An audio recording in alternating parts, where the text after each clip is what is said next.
Now, my dear students, we will be discussing about the cleavage, ethereal cleavage, that is concentrated HI cold. If we use the cleavage by using, we can write by using concentrated HI cold, cleavage of ether, cleavage of ether. This is a very important question. Every time IIT is asking this question, and this is a quite logical also. For that you need to know the SN1 SN2 mechanism properly, which I'll be discussing in few sessions. So if I talk about an ether, let's say CH3 OCH3, and if I give HI, cold concentrated, condition is, remember, cold concentrated, so in that case HI means H plus plus I minus, so this lone pair basically attacks this H plus to give you CH3 OH plus and CH3. So after forming oxonium ion, I minus will be attacking to this carbon, because both carbon are same, so it break down to give you CH3OH plus CH3I. This is the basic fundamental. So one mole we get alcohol, another we get alkyl halide or iodide over here. Generally it is a reaction of HI. With HBr also it works, but not with HCl. Now alkyl group like CH3OC, let's say CH3 CH3 CH3. So you understand, in the first case when I minus is attacking, this is breaking, so the mechanism is SN2, nucleophilic substitution bimolecular, because when nucleophile attack, leaving group leaves. So this particular process is a slow step, the attacking of the nucleophile to the delta plus carbon, sequally delta plus carbon.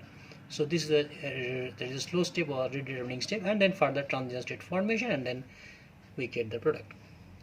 Now I am taking, it is case 1. Case 2, let's say I am taking, here it is methyl, here it is tertiary butyl. If I give HI, means I am giving H plus.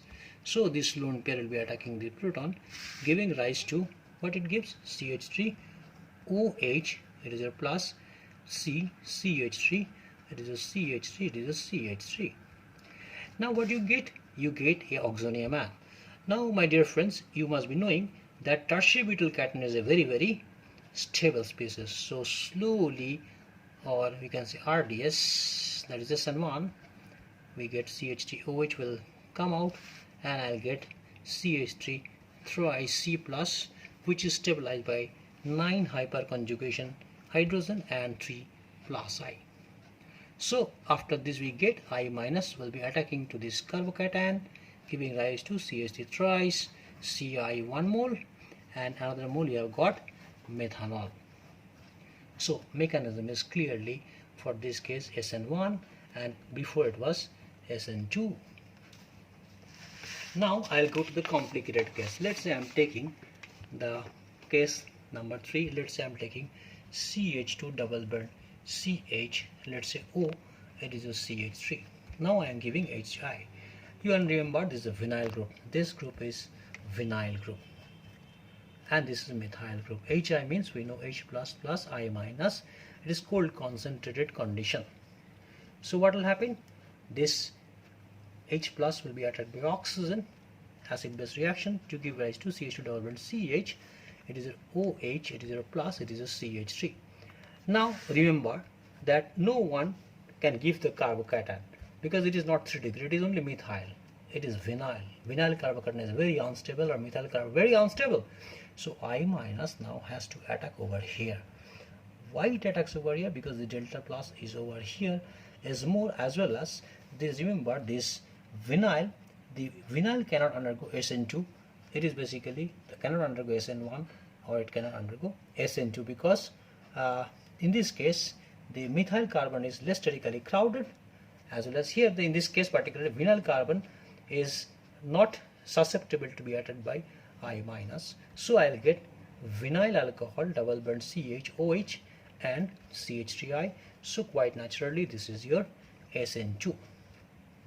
Okay, remember vinylic carbon is not susceptible, not good center for SN2. Why? Many cases we have seen, especially halide case, CH2 double bond CHI, or anything, any halogen, there is a clear-cut double bond character over here. So since there is a double bond character, for vinyl halides SN2 is not susceptible. SN1 is also not susceptible because vinyl cation is a very unstable cation, so SN1 is not possible. So after forming vinyl alcohol, it will convert to by tautomerism acetaldehyde. Remember, okay, because it is the tautomerism. Tautomerizes to aldehyde because this hydrogen will go to this carbon 1 2 3, that is triad system. Oxygen to carbon migration will take place of the H plus called prototropy. Now I am taking a case, many a times it comes. Let's say I am taking here, it is, let's say OCH2 CH3. Let's say I am taking here, let's say OCH CH3 CH3. Let's say I am taking over here CH2, let's say O, it is, let's say CH3 CH3. I am mixing this, let's say O, it is your CH2 double bond CH, it is your, or let's say CH2 CH double bond CH2. Okay, so if I have this kind of situation, how many moles of HI will be needed? You understand, here it is 1 mole, here it is 2 mole, here it is 3 mole, here it is 4 mole. That means where I minus will go, where, what will happen? Every case you can find phenolic oxygen has got the double bond character with the benzene ring. So therefore never this bond will be broken, never this bond will be broken.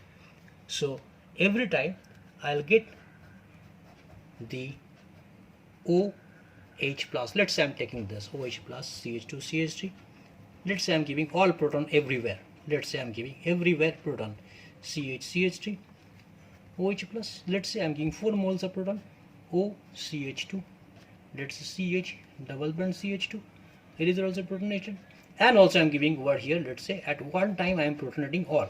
Let's say, to tell you the truth is that this carbocation forms, so this part will give you tertiary butyl iodide. Here this will break down, here I minus attacks, so it is SN2 giving rise to CH2 CH2Y.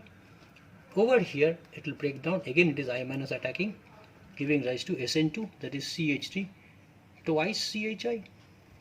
Over here also you can see that allyl carbocation is stable, but allyl carbon is also, you know, good center for the SN2 also.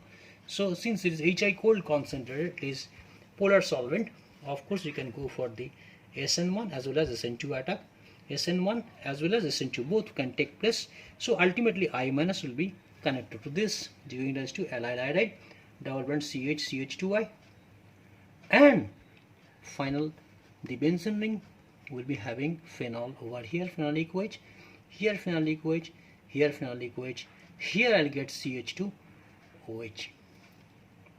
So this is the final outcome. This iodide, this is also iodide, allyl iodide, this tertiary butyl iodide, it is your ethyl iodide.